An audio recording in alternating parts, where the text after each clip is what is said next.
Hi hello மக்களை welcome back to developer Hubix channel. நான் உங்கள் விகே. போன வீடியோவில் நம்ம என்ன பார்த்துருந்தோம் அப்படின்னா பைத்தனோட இன்ட்ரோடக்ஷன் பற்றி பார்த்துருந்தோம். பைத்தனோட இன்ஸ்டாலேஷன் ப்ராசஸ் என்னென்ன, பைத்தனுக்கு என்னென்ன ஐடி யூஸ் பண்ணலாம், அதே மாதிரி பைத்தனோட ஒரு பேசிக் லெவல் ப்ரோக்ராமிங் எல்லாமே நம்ம போன வீடியோவில் பார்த்துருந்தோம். இந்த வீடியோவில் என்ன கண்டினியூ பண்ண போகிறோம் அப்படின்னா பைத்தனோட சின்டாக்ஸ் பற்றி நம்ம பார்க்க போகிறோம். பைத்தனோட வேரியபிள்ஸ் என்னென்ன, டேட்டா டைப்ஸ்னால் என்னென்ன இருக்குது, அண்ட் கேஸ்டிங் எப்படி பண்ணுறது, பைத்தனோட நம்பர்ஸ் என்ன, இது எல்லாமே இந்த வீடியோவில் கவர் பண்ண போகிறோம். போன வீடியோ பார்க்காதவங்க டிஸ்கிரிப்ஷனில் நான் லிங்க் தரேன், மறந்துடாமல் பார்த்துட்டு வந்துடுங்க. அப்போ தான் இந்த வீடியோக்கான ஒரு பேசிக் ஐடியா உங்களுக்கு கிடைக்கும். ஸோ இன்றைக்கான வீடியோக்குள்ளே நம்ம போகலாம். ஃபஸ்ட்டு நம்ம பார்க்க போகிறது என்னென்னா பைத்தனோட சின்டாக்ஸ். ஸோ நான் விஷுவல் ஸ்டுடியோ கோட் யூஸ் பண்ணுறேன். அண்டு பைத்தான் ஃபைல் எப்படி க்ரியேட் பண்ணணும்னு சொல்லி நான் போன வீடியோலேயே சொல்லியிருந்தேன். லைக் ரைட் கிளிக் பண்ணி நியூ ஃபைல் கொடுத்துட்டு உங்கள் ஃபைல் நேம் கொடுத்துட்டு .py எக்ஸ்டென்ஷன் கொடுத்தீங்க அப்படின்னா அது பைத்தான் ஃபைல்னு சொல்லி கன்சிடர் பண்ணிக்கும். ஸோ நான் ஆல்ரெடி learning.pyன்னு சொல்லி ஒரு ஃபைல் க்ரியேட் பண்ணியிருக்கேன். இதில் தான் நம்ம எக்ஸாம்பிள்ஸ் எல்லாமே நம்ம போட போகிறோம். சின்டாக்ஸ்னால் ஒன்றும் இல்லை. இதுக்கு முன்னாடி ஜாவாவில் இல்லை வேறு கோடிங் லாங்குவேஜஸ்லாம் ஒர்க் பண்ணியிருந்தீங்கன்னா உங்களுக்கு தெரிஞ்சிருக்கும். ஃபார் எக்ஸாம்பிள் நான் ஜாவாவே ஒரு எக்ஸாம்பிள் எடுத்துக்கிறேன். நம்ம ஒரு கிளாஸ் டிஃபைன் பண்ணணும்னா எப்படி பண்ணுவோம்? கிளாஸோட name open brace and close brace கொடுப்போம். பிகாஸ் அந்த கிளாஸ் அங்கேருந்து இந்த க்ளோஸ் பிரேஸோட எல்லா கண்டென்ட்டும் முடியுது, அதுக்குள்ளே இருக்கிறது அந்த கிளாஸோட டெஃபினேஷன்ஸ்னு நம்ம சொல்கிறோம். மெத்தட் ஸ்டார்ட் பண்ணணும்னாலும் அதே மாதிரி தான். Like open bracket close bracket use பண்ணால் அது ஒரு மெத்தட் ஆர் ஃபங்க்ஷன்னு சொல்லி நம்ம டிஃபைன் பண்ணுறோம். அதை நம்ம கம்ப்ளீட் பண்ணுறதுக்கு open brace and close brace use பண்ணி தான் நம்ம பண்ணியிருக்கோம். அதே மாதிரி பைத்தான்லேயுமேவும் ஒரு ஃபார்மேட் இருக்குது. அதோட நேம் இன்டென்டேஷன். இன்டென்டேஷன் அப்படின்னா ஃபார் எக்ஸாம்பிள் இப்போது ஒரு இஃப் கண்டிஷன் நம்ம எழுதுகிறோன்னு வச்சுப்போமே. இஃப் கண்டிஷனில் சம்திங் ட்ரூ டைரெக்டாகவே நான் கொடுத்துட்டு கீழே வந்துட்டு ஒரு டேப் நம்ம ஸ்விட்ச் பண்ணுறது இருக்குல்ல, ஒரு டேப் ஸ்பேஸ் வந்து நெக்ஸ்ட் லைனில் விழுகுதில்ல, அதை தான் இன்டென்டேஷன்னு சொல்கிறோம். ஸோ அந்த மாதிரி பண்ணும்போது என்ன ஆகும்னா நீங்கள் வந்து ஓப்பன் பிரேஸ் க்ளோஸ் பிரேஸ்லாம் கொடுக்க தேவையில்ல, அதுவே வந்து கன்சிடர் பண்ணிக்கும். ஃபார் எக்ஸாம்பிள் நான் ஒரு கோட் பண்ணுறேன் உங்களுக்கு புரிகிறதுக்கு. ஸோ சேம் இஃப் கண்டிஷன் நான் யூஸ் பண்ணிவிட்டு 5 இஸ் கிரேட்டர் தேன் 2 சொல்லிட்டு நான் செக் பண்ணுறேன். ஒரு கோலன் வச்சோன்னா இந்த இஃப் கண்டிஷன் வந்து ஸ்டார்ட் ஆகுது, இதுக்குள்ளே இருக்கிற ப்ராசஸ் எல்லாமே ரன் ஆக போகுதுன்னு அர்த்தம். அந்த ஃபார்மேட்டுக்கு நீங்கள் என்டர் தட்டுனாலேவும் ஒரு டேப் ஸ்பேஸ் விட்டு தான் இன்டென்டேஷன் ஃபார்மேட்டில் உங்களுக்கு கிடைக்கும். ஸோ நான் வந்து ஜஸ்ட் பிரிண்ட்டுன்னு கொடுத்துட்டு 5 இஸ் கிரேட்டர் அந்த மாதிரி கொடுத்துட்றேன். ஸோ இந்த மாதிரி கொடுத்துட்டு நீங்கள் சேவ் பண்ணிவிட்டு இங்கே மேலே வந்து ரன் பைத்தான் ஃபைலுன்னு இருக்குல்ல, நீங்கள் கொடுத்தீங்க அப்படின்னா okay syntax feel okay already அந்த டெர்மினல் நான் ரன்னிங்கில் வச்சுருந்தேன். இப்போ அதை கில் பண்ணிவிட்டேன். ஸோ நியூ டெர்மினல் நான் இப்போ ஓப்பன் பண்ணி ரன் பைத்தான் ஃபைல் சேம் தரேன். ஸோ 5 இஸ் கிரேட்டர் அப்படின்றது நமக்கு பிரிண்ட் ஆகிடுச்சு பிகாஸ் இது ட்ரூன்றதுனால. ஸோ இப்படி தான் வந்து இன்டென்டேஷன் சின்டாக்ஸ் ஃபார்மேட் வந்து பைத்தானுக்கு நம்ம யூஸ் பண்ணுறோம். ஸோ இந்த ஃபார்மேட் இல்லாமல் இன்டென்டேஷன் ஃபார்மேட் இல்லாமல் நான் இப்போ இதை பேக் ஸ்பேஸ் பண்ணுறேன்னு வைங்களேன், எனக்கு எரர் அடிக்க ஆரம்பிச்சிடும். இது ஃபார்மேட்டே கிடையாது, எக்ஸ்பெக்டட் இன்டென்டட் பிளாக்னு சொல்லிட்டு அதுவே காட்டும் உங்களுக்கு. ஸோ பைத்தானோட சின்டாக்ஸ் வந்து இதை தான் ஃபாலோ பண்ணுது. நீங்கள் ஈவன் மெத்தட் டிஃபைன் பண்ணாலும் சரி இல்லை லூப் டிஃபைன் பண்ணாலும் சரி இந்த மாதிரி இன்டென்டேஷன் ஃபார்மேட்டில் தான் நம்ம யூஸ் பண்ணி ஆகணும். அதே மாதிரி இந்த ஃபங்க்ஷனுக்குள்ளே இப்போ சிங்கிள் லைன்ன்றதுனால இது இப்படியே ரியாக்ட் ஆகிடுச்சு. ஸோ நெக்ஸ்ட் லைன் வந்து நான் இப்போ கொடுக்குறேன் அப்படின்னாலுமேவும் சேம் அந்த ஸ்ட்ரைட் லைனுக்கு ஏற்ற மாதிரி தான் நீங்கள் அந்த ஹோல் ப்ராசஸ் பண்ணுற மாதிரி இருக்கும். இப்போது ஃபார் எக்ஸாம்பிள் நான் பிரிண்ட்டுன்னு கொடுத்துட்டு சம்திங்னு கொடுக்குறேன். இதை சேவ் பண்ணிட்டு அகைன் ரன் பண்ணுறேன். இங்கே பார்த்தீங்கன்னா 5 இஸ் கிரேட்டர் சம்திங்ன்றதும் பிரிண்ட் ஆகிடுச்சு. ஆனால் இந்த பிரிண்ட்டை நான் இன்னொரு டேப் ஸ்பேஸ் கொடுக்குறேன் அப்படின்னா இங்கே எரர் அடிச்சிடும். பிகாஸ் இங்கே வந்து அன்எக்ஸ்பெக்டட் இன்டென்டேஷன் நடந்திருக்கு, ஆனால் மேலே எந்த டெஃபினேஷனுமே இல்லை, இது ஒரு கண்டிஷனும் இல்லை, ஒரு மெத்தடும் இல்லை அப்படின்றது அது சொல்ல வருது. ஸோ இதனால் இன்டென்டேஷன் மெத்தட் சின்டாக்ஸை வந்து பைத்தான் வந்து கண்டினியூஸாக ஃபாலோ பண்ணும். அதே மாதிரி எந்த இடத்துலையுமே வந்து எரர் த்ரோ பண்ணக்கூடாது. ஸோ நீங்களே எக்ஸ்பிளிசிட்டாக கொடுத்தாலுமே அன்எக்ஸ்பெக்டட் எரர் வந்து உங்களுக்கு த்ரோ ஆகிக்கிட்டே இருக்கும். அதே மாதிரி வேரியபிள் டிஃபைன் பண்ணுறது எப்படி அப்படின்னா, இப்போது அதர் லாங்குவேஜஸில் இருக்கிற மாதிரி இன்ட்டோ இல்லை ஸ்ட்ரிங்குன்னு கொடுத்தோ நீங்கள் வந்து இதை நீங்கள் டிஃபைன் பண்ண முடியாது. நீங்கள் டைரெக்டாகவே வந்து ஒரு வேரியபிள் நேம் எடுத்துக்கலாம். For example X equal to 5ன்றதை நீங்கள் டைரெக்டாகவே டிஃபைன் பண்ணலாம். இப்போ எக்ஸ் வந்து ஒரு இன்டிஜர்ன்றது நீங்கள் கொடுக்குற வேல்யூவை வச்சு தான் வந்து டிஃபைன் ஆகும். நீங்கள் நெக்ஸ்ட் லைன்லேயேவும் எக்ஸ் ஈக்குவல் டு டபுள் கோட்ஸில் வந்து சும்மா ஒரு ஸ்ட்ரிங்குன்ற மாதிரி கொடுத்தீங்கன்னா இந்த ஸ்ட்ரிங்குன்றது இப்போ எக்ஸை வந்து ஸ்ட்ரிங்குன்னு தான் கன்சிடர் பண்ணிக்கும். ஸோ இந்த மாதிரி வந்து நம்ம ஓவர் ரைடும் பண்ணிக்கலாம். இந்த இதையுமே வந்து பைத்தனோட சின்டாக்ஸ் வந்து நமக்கு அலோவ் பண்ணுது. ஓகே, தென் கமெண்ட்ஸ் இங்கே எப்படி யூஸ் பண்ணுவாங்க அப்படின்னா, நான் போன வீடியோலேயே சொன்ன மாதிரி தான். மற்ற அதர் கோடிங்ஸ் எக்ஸாம்பிள் ஜாவாலாம் டபுள் ஸ்லாஷ் போடுவாங்க. ஒரு லாங் கமெண்ட்ஸ்க்கு வந்து ஸ்டார் போட்டு கீழே வந்து ஸ்டார் அண்ட் பேக் ஸ்லாஷ் கொடுத்து க்ளோஸ் பண்ணுவாங்க ஒரு மல்டிபிள் லைன்ஸ்க்கு. ஸோ அதேமாதிரி பைத்தானில் வந்து கமெண்ட்ஸ் ஆட் பண்ணுறதுக்கு ஒரு ஃபார்மேட் இருக்குது. நீங்கள் ஹேஷ்டேக் கொடுத்தீங்கன்னா சிங்கிள் லைன் கமெண்ட் யூஸ் பண்ணலாம். இப்போ மல்டிலைன் கமெண்ட்ஸ் உங்களுக்கு வேணும் அப்படின்னா சிங்கிள் கோட்ஸே நீங்கள் 3 தரணும். 3 தந்துட்டு மல்டிலைன் இந்த மாதிரி நீங்கள் வந்து மல்டிலைன் கமெண்ட்ஸ் வந்து கொடுத்துக்கலாம். ஸோ இது வந்து கமெண்ட்ஸோட ஃபார்மேட். ஸோ மல்டிலைன் வந்து நீங்கள் 2 டிஃப்ரெண்ட் வேலையும் கொடுக்கலாம். இப்போது இன்னொரு ஹேஷ்டேக் கொடுத்தும் மல்டி லைன் இந்த மாதிரி நீங்கள் வந்து ஹேஷ்டேக் கொடுத்து பண்ணலாம்.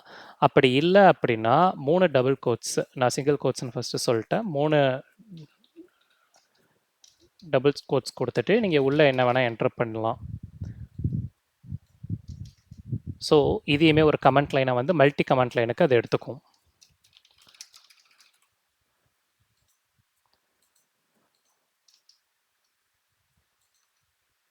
ஸோ அதோட ஃபார்மேட் வந்து இப்படி தான் இருக்கும். இதுதான் வந்து ஒரு பைத்தனோட சின்டாக்ஸ். டோட்டலாக நம்ம வந்து இன்டென்டேஷன் என்னென்னு பார்த்துருக்கோம், கமெண்ட் லைன் எப்படி ஆட் பண்ணலான்னு பார்த்துருக்கோம், ஒரு வேரியபிள் வந்து டிஃபைன் பண்ணுறதுக்கு எந்த வித டேட்டா டைப்பும் நம்ம கொடுக்க தேவையில்லைன்றதை பார்த்துருக்கோம். இப்போ நம்ம வேரியபிள்ஸ்குள்ளே போகலாம். ஸோ பைத்தனோட வேரியபிள்ஸ்னால் என்னென்ன அப்படின்றத நம்ம பார்க்க போகிறோம். ஃபர்ஸ்ட் திங், நான் சொன்ன மாதிரி எந்த டேட்டா டைப்புமே ஒரு வேரியபிளுக்கு வந்து கொடுக்க தேவையில்ல. ஸோ எக்ஸ் ஈக்குவல் டு 10 நான் கொடுக்குறேன். அதே மாதிரி Y equal to some name வீக்கேனி என் நேமே தரேன். இப்போ நான் அதை பிரிண்ட் பண்ணுறேன் அப்படின்னா எக்ஸை நான் பிரிண்ட் பண்ணிடுறேன். பிரிண்ட் கொடுத்துட்டு ஒய்யவும் நான் பிரிண்ட் பண்ணிடுறேன். ஸோ நான் எந்த டெஃபனிஷனும் கொடுக்கல, எந்த டேட்டா டைப்பும் கொடுக்கல. அதான் அதுவே வந்து இது இன்டிஜர் வேல்யூ, இது ஸ்ட்ரிங் வேல்யூன்றது ஆட்டோமேட்டிக்காக டிஃபைன் ஆகிடுச்சு. ஸோ அதை சேவ் பண்ணிட்டு நான் ரன் பண்ணுறேன். இங்கே பார்த்தீங்கன்னா 10 அண்ட் வீக்கேன்றது வந்து ரன் ஆகிடுச்சு. ஸோ இப்போ இதோட நீங்கள் டைப்பை பார்க்கணும் அப்படின்னாலுமேவும் டைப் அப்படின்னு சொல்லி கொடுத்துட்டு டைப் ஆஃப் எக்ஸ்ன்னு சொல்லி நீங்கள் பிரிண்ட் பண்ணீங்கன்னு வைங்களேன். அதே மாதிரி இங்கே டைப் ஆஃப் ஒய். ஸோ அதை சேவ் பண்ணிவிட்டு இது ஜஸ்ட் நான் கிளியர் பண்ணிடுறேன். ரன் பண்ணுறேன் அப்படின்னா இந்த கிளாஸ் வந்து இன்டிஜர் ஃபஸ்ட் எக்ஸ், செகண்ட் இது வந்து ஸ்ட்ரிங்குன்றது நம்ம அதையுமே பிரிண்ட் பண்ணி செக் பண்ணிக்கலாம். ஸோ நம்ம கொடுத்துருக்கிற வேரியபிள் என்ன மாதிரி டேட்டா டைப்பில் ஸ்டோர் ஆகிருக்குன்றது நம்ம வந்து கிராஸ் வெரிஃபையும் பண்ணிக்கலாம். அதே மாதிரி இப்போ எக்ஸ் ஈக்குவல் டு 10ன்னு சொல்லி நான் ஆல்ரெடி கொடுத்துருக்கேன். ஸோ நம்ம மற்றதுலலாம் பார்த்தீங்கன்னா இப்போ இன்டிஜர் ஏ ஈக்குவல் டு 10ன்னு கொடுத்துட்டு அதே ஸ்ட்ரிங் ஏ ஈக்குவல் டு ஒரு நேம்னு கொடுத்தோன்னா நமக்கு கம்பைலேஷன் எரர் அடிக்கும், நம்ம எதுவுமே பண்ணவும் முடியாது. ஆனால் இங்கே நம்ம வந்து அதை ரீயூஸ் பண்ணிக்க முடியும். இப்போ எக்ஸ் ஈக்குவல் டு நான் ஜஸ்ட் சம் நேம் அந்த மாதிரி நான் கொடுக்குறேன். இப்போ நான் எக்ஸை வந்து இன்டிஜரில் இருந்து ஸ்ட்ரிங்காக வந்து ஓவர் ரைட் பண்ணியிருக்கேன். ஸோ இது இப்போ என்ன பண்ணுதுன்றதை பார்க்கலாம். நான் கீழே வந்து டைப்புன்னு கொடுத்துருக்கேன், டைப் ஆஃப் எக்ஸ். இப்போ இங்கே பார்த்தீங்கன்னா தெரியும், ஃபஸ்ட்டு இன்டிஜராக இருக்குது, அடுத்து ஸ்ட்ரிங்காக இருக்குது, நெக்ஸ்ட் வந்து எக்ஸ் ஸ்ட்ரிங்காக இருக்குது. ஃபார் உங்களுக்கு புரிகிற மாதிரினா பிரிண்ட் நான் ஃபஸ்ட்டு டேரெக்டாக எக்ஸை பிரிண்ட் பண்ணிடுறேன்.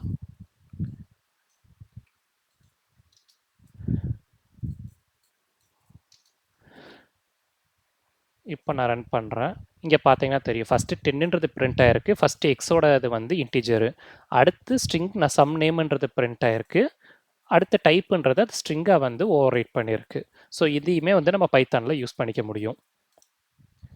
அதே மாதிரி எக்ஸ் ஈக்குவல் டு ஒரு ஸ்ட்ரிங் வேல்யூவை நம்ம டபுள் கோட்ஸில் தான் கொடுக்கணும்னு எந்த அவசியமும் கிடையாது. எக்ஸ் ஈக்குவல் டு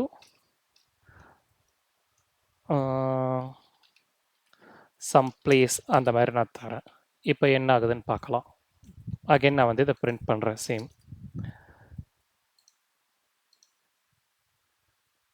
இப்போ பார்த்தீங்கன்னா தெரிஞ்சிருக்கும். ஃபஸ்ட்டு நம்ம பிரிண்ட் பண்ண இன்டிஜர் வேல்யூ 10 அண்ட் ஸ்ட்ரிங் வந்து சம் நேம் அண்ட் சம் பிளேஸ்ன்றது ஓவர் ரைட் பண்ணிருச்சு. ஸோ நம்ம சிங்கிள் கோட்ஸையும் தரோம், டபுள் கோட்ஸையும் தரோம் ஒரு ஸ்ட்ரிங்கோட வேரியபிள். அதே மாதிரி ஒரு வேரியபிள் நேம்க்கு நம்ம டேட்டா டைப் வைக்கணும்னு எந்த அவசியமும் கிடையாது. ஆனால் ஒரு வேரியபிள் நேம் வைக்கிறதுக்கு சில ஃபார்மேட்ஸ் இருக்குது. ஃபார் எக்ஸாம்பிள் வேரியபிள் நேம் இந்த மாதிரி வைக்கலாம், வேலிட். இல்லை அப்படின்னா அண்டர்ஸ்கோர் யூஸ் பண்ணி நம்ம வைக்கலாம். இல்லை அப்படின்னா எல்லாமே கேப்ஸ்லேயே வைக்கலாம். இந்த மாதிரி வேர் நேம் இது எல்லாமே வந்து எடுத்துக்கும். ஆனால் சில ஃபார்மேட்ஸ் எடுக்காது. எதுனா இப்போ ஹைஃபன் யூஸ் பண்ணோன்னா எடுக்காது.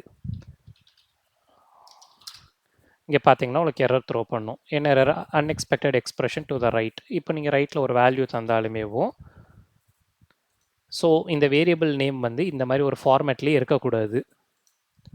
இதை நான் உங்களுக்கு பிரிண்ட் பண்ணி காட்டுறேன். பிரிண்ட் வேர் நேம்னு சொல்லிட்டு மேலே நான் டிஃபைன் பண்ணதுக்கே பிரிண்ட் பண்ணுறேன். இங்கே பார்த்தீங்கன்னா தெரியும் சின்டாக்ஸ் எரர்னு காட்டுது. இந்த எக்ஸ்பிரஷன் இது என்ன மென்ட் பண்ணுறீங்க, double equal to or single equal டுன்ற மாதிரி சொல்லுது. பிகாஸ் நீங்கள் ஹைஃபன் யூஸ் பண்ணதுனால அதனால் அதை ப்ரெடிக்ட் பண்ண முடியல இது வந்து ஒரு வேரியபிள் நேம்ன்றது. அதே மாதிரி ஸ்டார்டிங் வித் நம்பர்ஸ். இப்போ 5 வேர் நேம் இந்த மாதிரியும் கொடுக்கக்கூடாது. இதுவுமே வந்து ஒரு வேரியபிள் டெஃபினிஷன் நம்ம பண்ணக்கூடாது. நம்ம என்ன பண்ணலான்னா upper case lower case use பண்ணிக்கலாம், அண்டர்ஸ்கோர் யூஸ் பண்ணிக்கலாம். இந்த 3 தான் அலோடு ஒரு வேரியபிள் நேம்க்கு. அதுதான் லீகலும் கூட. ஸோ ஒரு வேரியபிள் நேம் எப்படிலாம் டிஃபைன் பண்ணணும்னு பார்த்தாச்சு. இப்போது மல்டிபிள் வேல்யூஸ் வந்து ஒரு வேரியபிளுக்கு அசைன் பண்ண முடியுமா அப்படின்னா, இப்போ for example X comma Y comma ஜெட்டுன்னு சொல்லிட்டு நான் டேரெக்டாக சிங்கிள் ஈக்குவல் டுலேயும் நான் டேரெக்டாகவே வேல்யூ என்னால் தர முடியும். இப்போ 5 கமா 2 கமா 4 இந்த மாதிரி நான் கொடுத்துட்டேன் அப்படின்னா எக்ஸுக்கு 5ம் ஒய்க்கு 2வும் ஜெட்டுக்கு 4ம் அசைன் ஆகிக்கும். இங்கே பார்த்தீங்கன்னா தெரியும். பிரிண்ட் நான் பண்ணுறேன். Print of x. ஜஸ்ட் இதை காப்பி பண்ணிவிட்டு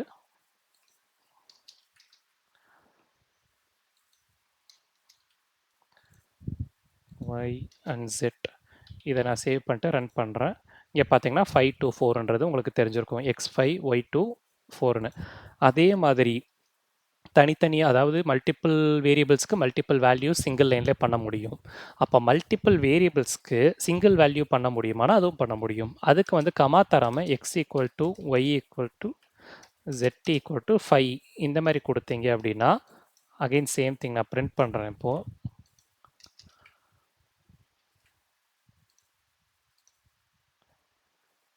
இங்கே பார்த்தீங்கன்னா தெரியும் 3மே 5ன்ற வேல்யூ தான் வந்து டிஃபைன் ஆகிருக்கு. பிகாஸ் ஒரே வேல்யூ மல்டிபிள் வேரியபிள்ஸ்க்கு வந்து நம்ம அசைன் பண்ணியிருக்கோம்.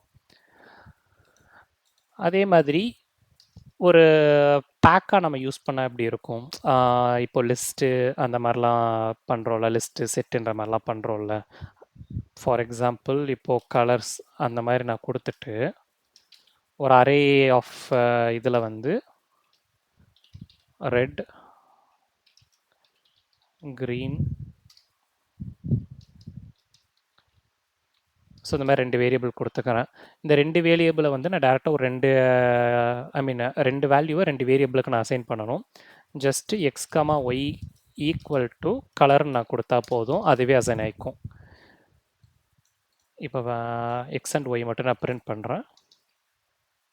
சேவ் பண்ணிட்டேன். இங்கே பார்த்தீங்கன்னா தெரியும் ரெட்டு க்ரீனுன்றது எக்ஸுக்கு ரெட்டும் ஒய்க்கு க்ரீன்ன்றது அசைன் ஆகிடுச்சு.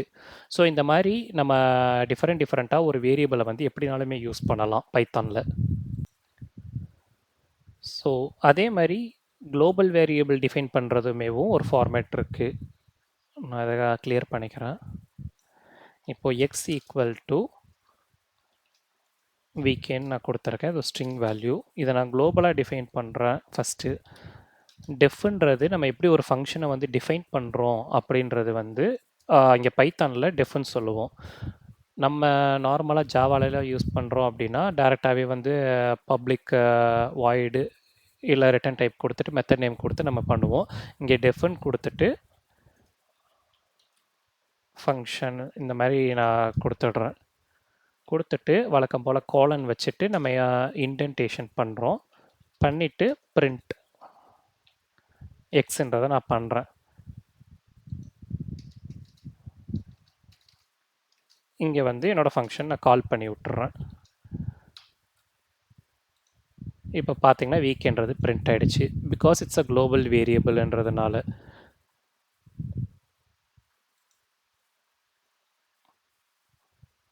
ஒரு வேளை நான் வெளியில் வச்சு இதை பிரிண்ட் பண்ணுறேன் அப்படின்னா என்ன ஆகும்? பிரிண்ட் கொடுத்துட்டு எக்ஸ் அகைன் நான் தரேன். தந்துட்டு இந்த ஃபங்க்ஷன் காலுக்கு வெளியில் தான் பண்ணுறேன். அப்போயுமே கால் ஆகுது. பிகாஸ் இட்ஸ் குளோபல் வேரியபிள்ன்றதுனால டெஃபனிஷனுக்குள்ளேயுமே ஒரு ஃபங்க்ஷனுக்குள்ளேயுமே யூஸ் பண்ண முடியும், ஃபங்க்ஷனுக்கு வெளியுமே அந்த வேல்யூ யூஸ் பண்ண முடியும். ஸோ ஒரு குளோபல் வேரியபிள் இப்படி தான் டிஃபைன் பண்ணணும். நம்ம நெக்ஸ்ட்டு பார்க்க போகிறது என்னென்னா டேட்டா டைப்ஸ். டேட்டா டைப்ஸில் என்னென்ன இருக்குன்னு ஃபஸ்ட்டு பார்க்கலாம். ஸோ ஒரு டெக்ஸ்ட் டைப் அப்படின்னு நம்ம யூஸ் பண்ணுறோம் அப்படின்னா எஸ்டிஆர், அதாவது ஸ்ட்ரிங் அப்படின்னு சொல்லி ஒரு டேட்டா டைப் இருக்குது. நியூமரிக் டைப்ஸில் இன்ட்டு, ஃப்ளோட்டு, காம்ப்ளெக்ஸ் அப்படின்னு சொல்லி 3 இருக்குது. இன்டிஜர் அப்படின்னா உங்களுக்கே தெரியும், இட்ஸ் அண்ட் ரவுண்ட் வேல்யூஸ். ஃப்ளோட்டுன்றது டெசிமல் வேல்யூஸ். காம்ப்ளெக்ஸுன்றது நம்ம மேத்தமெட்டிக்ஸில் வந்து அல்ஜீப்ரா, ட்ரிக்னாமெட்ரியெல்லாம் யூஸ் பண்ணியிருப்போம். லைக் 1J 3X இந்த மாதிரிலாம் வந்து நம்ம டிஃபைன் பண்ணியிருப்போம்ல, அதுதான் காம்ப்ளெக்ஸ் நம்பர்ஸ். சீக்வன்ஸ் டைப்ஸில் என்னென்னா லிஸ்ட்டு, டியூப்பிள், ரேஞ்சுன்னு சொல்லி 3 இருக்குது. அண்ட் மேப்பிங் டைப்பில் டிக்ட்னா டிக்ஷனரி. செட் டைப்ஸில் வந்து செட், ஃப்ரோசன் செட்டுன்னு இருக்குது. பூலியன் டைப்பில் பூலியன்னா ட்ரூ ஆர் ஃபால்ஸ். செட் அப்படின்னா ஒரு ரிப்பீட்டிவ் வேல்யூஸ் வராது, ஒரு எப்படி வேணால் ஆட் பண்ணலாம், பட் ரிப்பீட்டிவ் வேல்யூஸை நம்ம ஆட் பண்ண முடியாது. டிக்ஷனரின்றது ஜேசன் ஃபார்மேட்டில் இருக்கும், ஒரு கீ அண்ட் வேல்யூ பேரில் இருக்கும். அண்டு லிஸ்ட் எல்லாமே உங்களுக்கு தெரிஞ்சது தான், ஆல்ரெடி வந்து ஒரு மல்டிபிள் வேல்யூ ஸ்டோர் பண்ணுறதுக்கான ஒரு இடம். அண்ட் பைனரி டைப்ஸ்னால் bytes, byte array and memory view, இந்த மாதிரி 3 டேட்டா டைப்ஸ் இருக்குது. நன் டைப்புன்னு சொல்லிட்டு ஒன்று புதுசாகவும் பைத்தானில் இருக்குது. ஸோ இதை பற்றி ஒவ்வொரு எக்ஸாம்பிளாக பார்த்துடலாம். ஃபஸ்ட்டு ஸ்ட்ரிங்கை நம்ம எப்படி டிஃபைன் பண்ணுவோம்னா ஹலோ அந்த மாதிரி நான் பண்ணிவிட்டு இப்போ நான் ஜஸ்ட் பிரிண்ட் பண்ணுறேன் எக்ஸ். நான் அதை சேவ் பண்ணிட்டேன். இதை நான் பிரிண்ட் பண்ணுறப்ப ஹலோன்றது பிரிண்ட் ஆகிடுச்சு. ஆல்சோ அதோட டைப்பையும் நம்ம சேர்த்து பண்ணலாம். அப்போ வந்து கொஞ்சம் ஈஸியாக இருக்கும் நம்ம அண்டர்ஸ்டாண்ட் பண்ணுறதுக்கு. Type of X. ஸோ இங்கே பார்த்தீங்கன்னா நான் கொடுத்துருக்குற எக்ஸ் வந்து ஹலோ, அது வந்து ஸ்ட்ரிங்குன்றது பிரிண்ட் ஆகிடுச்சு. இப்போ இதே எக்ஸை வந்து நான் 20ன்னு சொல்லி டிஃபைன் பண்ணுறேன். இங்கே பார்த்தீங்கன்னா 20 அண்ட் இட்ஸ் அன் இன்டிஜர்ன்றது தெரியுது. ஸோ இதே எக்ஸுக்கு வந்து நான் 1J அந்த மாதிரி நான் கொடுக்குறேன். ஸோ இது 1Jன்றது பிரிண்ட் ஆகிடுச்சு, ஆனால் அது ஸ்ட்ரிங்காகவும் எடுத்துக்கல, இன்டிஜராகவும் எடுத்துக்கல, இது வந்து ஒரு காம்ப்ளெக்ஸாக எடுத்துக்கிச்சு. தென்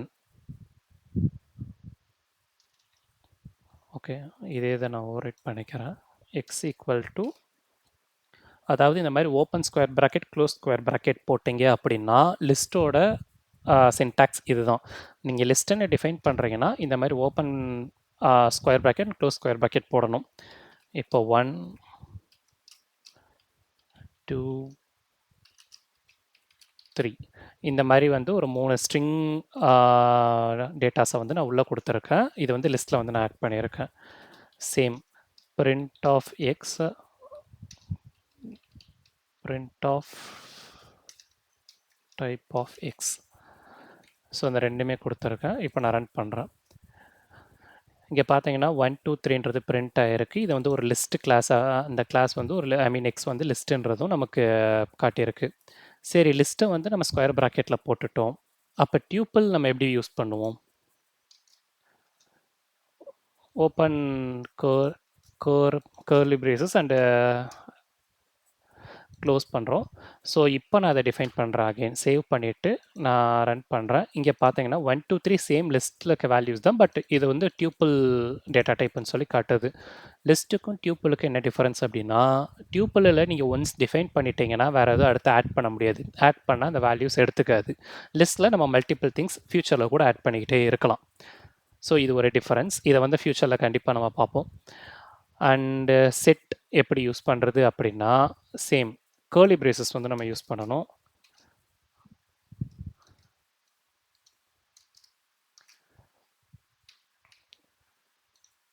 ஸோ பார்த்தீங்கன்னா தெரியும் 231ன்றது பிரிண்ட் ஆயிருக்கு. பிகாஸ் இதோட ஹேஷ் கோட் வேல்யூ எடுத்துகிட்டு இது வந்து 0123 ஆர்டரில் வந்து இண்டெக்ஸில் வந்து அரேஞ்ச் ஆயிருக்கு. ஸோ செட் இந்த டேட்டா டைப்புன்றது நமக்கு டிஃபைன் ஆயிருக்கு. தென் பூலியன் என்னென்ன பண்ணலாம் அப்படின்னா, இப்போ நான் ஜஸ்ட் ட்ரூ அப்படின்னு தந்துடுறேன்.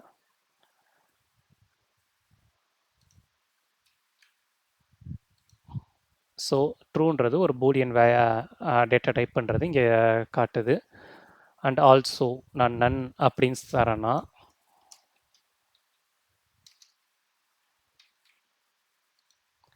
இங்கே பார்த்தீங்கன்னா இட்ஸ் அ நன் டைப் அப்படின்றதும் பைத்தானில் அது டேட்டா டைப் ஒன்று இருக்குது, நம்ம அதை யூஸ் பண்ணுறோம்.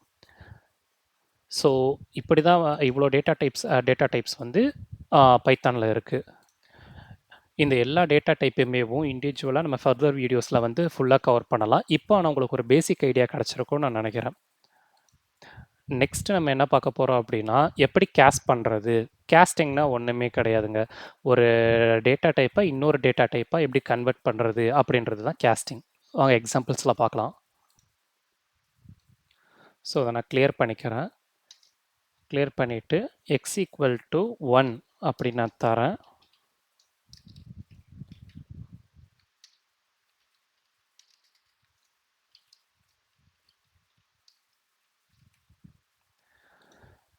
ஸோ இது எப்படி எடுத்துக்கிறதுனா, இது ஒரு இன்டீஜராக ஃப்ளாட்டாக எடுத்துக்குது. ஃபைன். சரி, இது எனக்கு இன்டீஜராக வேண்டாம், இல்லை ஒரு இன்ட் வேல்யூ இல்லாமல் ஒரு டெசிமல் வேல்யூவாக இருக்குன்னு வச்சுப்போமே. இப்போ 1.1 அந்த மாதிரி நான் கொடுத்துட்டு நான் ரன் பண்ணுறேன். இங்கே பார்த்தீங்கன்னா இது வந்து ஒரு ஃப்ளோட்டுன்னு சொல்லி காட்டுது. Float means decimal value. ஆனால் எனக்கு இது வந்து இன்டீஜராக தான் வேணும் அப்படின்னா இன்ட் அப்படின்னு சொல்லி இதை வந்து ப்ராக்கெட்டில் நீங்கள் கவர் பண்ணீங்க அப்படின்னா இது பேர் தான் கேஸ்டிங். ஒரு ஃப்ளோட் வேரியபிளை நான் வந்து இன்டீஜராக டைப் கேஸ்ட் பண்ணுறேன். இப்போ நான் சேவ் பண்ணிட்டு அகைன் ரன் பண்ணுறேன். இங்கே பார்த்தீங்கன்னா அதோட ரவுண்ட் ஆஃப் வேல்யூ வருது. ரவுண்ட் ஆஃப் வேல்யூ வந்து இன்டீஜராக வந்து இப்போ எக்ஸ் வந்து எனக்கு இன்டீஜராக இருக்குது. ஸோ இப்படி தான் வந்து ஒரு கேஸ்டிங் வந்து அச்சீவ் பண்ண முடியும். இந்த மாதிரி ஒரு ஸ்ட்ரிங் வேரியபிளையும் நம்மளால் கேஸ்ட் பண்ண முடியும்.